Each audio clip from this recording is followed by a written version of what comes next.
Monsieur le Président, Mesdames, Messieurs les jurés, permettez-moi à l'entame de mon propos de vous faire le récit d'une histoire, celle de la toute première reine de ce monde.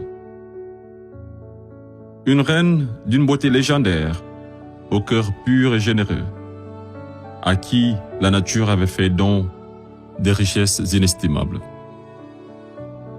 Ses enfants étaient nombreux, de vrais génies qui firent la découverte des mathématiques, inventèrent l'écriture, l'art, la médecine, l'architecture et tant d'autres sciences qui ont tracé les prémices du futur. Ils vivaient tous libres et épanouis, jusqu'au jour où la malédiction frappa la reine de plein fouet. L'ange de la mort venait de guider une vieille dame venue des contrées lointaines, dévastée par la sécheresse, qui fut pendant très longtemps à la recherche d'une île autrefois appelée Eldorado. Elle parvint enfin à déposer ses valises aux portes de cette île aux multiples trésors cachés, accompagnée de ses enfants les plus assoiffés, puis songea à construire un cheval de Troie qui sera offert en signe d'amitié, et lui fit don également de nombreux présents, parmi lesquels une boîte de Pandore. Le malheur s'empara alors de ce gigantesque royaume, entraînant la chute de sa reine, la mort de certains, et l'exil d'autres des plus valeureux. Ce fut l'effondrement d'une civilisation qui aura duré des décennies, une histoire plagiée et falsifiée. Fin de l'histoire. Monsieur le Président, je mesure combien il est difficile pour un jeune avocat d'Afrique, sans aucune expérience et qui n'a nulle connaissance des affaires géopolitiques, de plaider pour la mère Afrique contre l'une des mafias les plus dangereuses au monde, la France-Afrique. Cependant, quoique trop inférieur à mes adversaires, j'ose espérer que je serai tout de même en mesure de vous exposer clairement les faits, afin que vous n'ignoriez aucune partie de l'objet sur lequel vous êtes appelés à vous prononcer. Je vous prie alors de m'écouter avec bienveillance.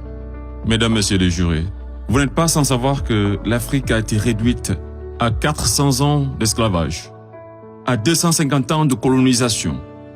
Et aujourd'hui encore, l'Afrique est sous la domination de ces délinquants, ces va-t-en-guerre, criminels en col blanc, ces salauds et mafieux de la pire espèce. Objection! Objection rejetée. Modérez votre langage.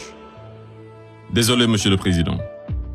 Le plus grand mal de l'Afrique, je n'ai pas peur de le dire, c'est les multinationales françaises, telles qu'Areva, Bouygues, Bolloré, Total et consorts, qui se cachent souvent derrière les dirigeants français, dont elles financent les campagnes.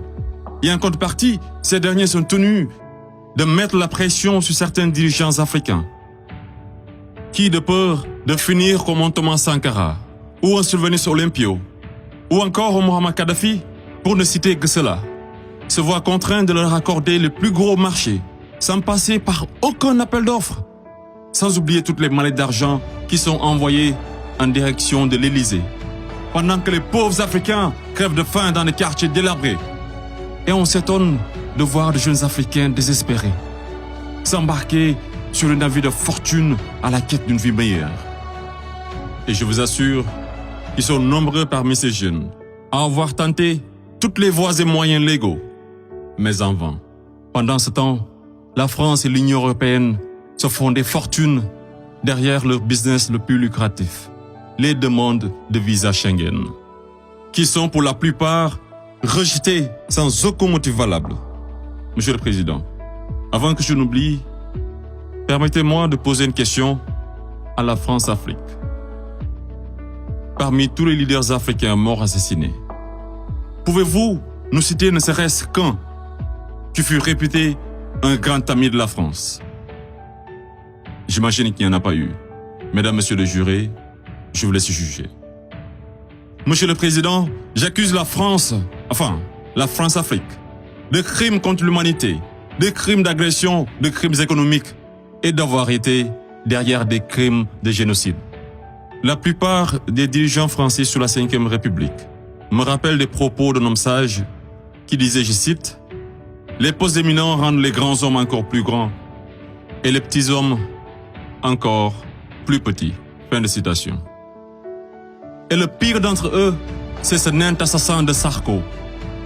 Ce trafiquant d'influence, connu pour sa mégalomanie, l'homme aux scandales multiples, Bettencourt, Tapi, Kadhafi et j'en passe. Ce criminel contre l'humanité, toujours en liberté, qui se la coule douce derrière les mélodies de la brune, alors que sa place se trouve à la haie. Vous lui direz que malgré tous ces mensonges, avec la complicité de certains médias, que le monde entier, et les Africains en particulier, connaissent toute la vérité sur les véritables raisons de l'assassinat de Kadhafi, sous les applaudissements de Bernard-Henri Lévy, et sur la chute orchestrée de Laurent Gbagbo, qui aurait commis un crime de lèse-majesté en voulant tout simplement ouvrir son pays à la concurrence internationale, en exprimant aussi sa volonté d'établir un rapport d'égal à égal avec la France, et en souhaitant revoir le contrat qui liait son pays à l'entreprise Bouygues. Bouygues, du fameux Martin Bouygues, un ami intime de Sarko, par ailleurs parrain son fils du nom de lui, tous les deux impliqués dans le conflit ivoirien. Ce n'est pas un hasard. Mesdames, Messieurs les jurés, ai-je besoin d'en rajouter un mot pour que vous compreniez ce jeu d'échecs qui se joue sur le dos de pauvres Africains, alors qu'ils doivent tout à l'Afrique? C'est grâce aux Africains que vous avez une république que vous appelez la France. C'est grâce aux Africains que vous êtes enrichis. C'est grâce aux Africains que vous avez aujourd'hui votre statut de 5e puissance mondiale avec un droit de veto au sein de l'ONU. Et c'est encore grâce aux Africains que vous avez 2 Coupes du Monde à votre compteur. Qu'attendez-vous encore des Africains? Qu'on vous ramène la Lune? Ayez au moins un peu de décence et respectez les Africains, surtout les Noirs et les Arabes qui vivent en France. Monsieur le Président, je voudrais par ailleurs, et si vous me permettez de parler brièvement de la Cour pénale internationale. Il est un proverbe qui dit « Dis-moi qui tu fréquentes et je te dirai qui tu es ». Je propose de jeter un coup d'œil sur le profil des procureurs de la CPI. Commençons par l'actuel procureur de la CPI, une dame que je respecte pour 2 raisons. Pour son courage, pour avoir prouvé qu'être une femme et noire ne saurait être un obstacle à la réussite sociale, que la femme noire était capable de s'imposer partout et devant n'importe qui, et pour son combat pour la défense des droits des femmes. Mais devrions-nous faire semblant d'oublier qu'elle fut procureure générale, proche collaboratrice et conseillère juridique du président, et ministre sous l'une des pires dictatures de l'histoire de l'Afrique, sans jamais démissionner? N'est-elle pas comptable de ce régime? Le premier procureur de la CPI, l'Argentin Luis Moreno Ocampo, une haute personnalité dont le nom est impliqué dans les affaires de viol, de corruption, d'abus de pouvoir. Un procureur de la CPI qui détient avec son épouse des entreprises offshore dans les paradis fiscaux des îles Vierges, de Panama et de Belize. Et c'est le même type qui aujourd'hui offre ses services aux personnalités poursuivies par la CPI afin de les aider à échapper au séjour à la haie, moyennant de grosses sommes d'argent. Et tenez-vous, qui sont 123 pays à avoir ratifié le traité de Rome.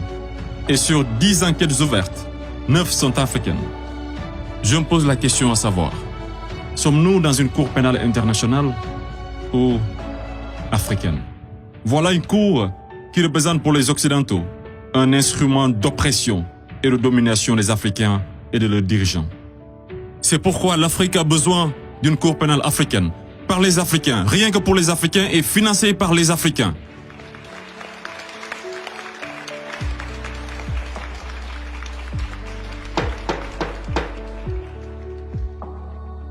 Monsieur le Président, je ne suis qu'un jeune ignorant qui ne prétend point détenir toute la vérité.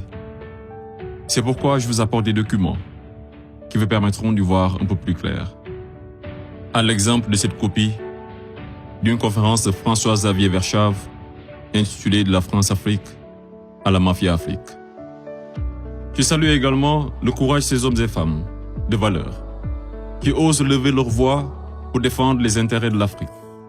Je pense au grand Kémy Séba avec l'ONG Urgence panafricaine. Je pense également à notre frère Claudie, à Fatou Diom, au grand Youssou N'Dour, à notre maman Angélique Kidjo et d'autres artistes des plus engagés comme Alpha Blondy et Tiken Jah Fakoly pour ne citer que cela. Sans oublier toutes ces personnalités qui œuvrent pour la promotion des jeunes et des femmes à l'égard du docteur Anta Sané et bien d'autres femmes de valeur. Monsieur le Président, loin de moi l'idée de proliférer des menaces. Mais si par malheur, la France-Afrique est aujourd'hui acquittée, sachez que la jeunesse africaine l'obligera à quitter. Elle se mobilisera davantage et réunira toutes ses forces vives, hommes et femmes de valeur, sans exception d'âge. Intellectuels, sportifs de haut niveau, artistes de renommée internationale et sympathisants de l'Afrique. Et tous mèneront une campagne dévastatrice par tous les moyens pacifiques afin de dégager un par un ces béni-oui-oui, présidents marionnettes de la France-Afrique, en faveur de vrais leaders panafricains véridiques qui auront le courage de mettre fin à la domination de cette mafia et qui décideront de la fin de la plus grosse arnaque de l'histoire, le franc CFA.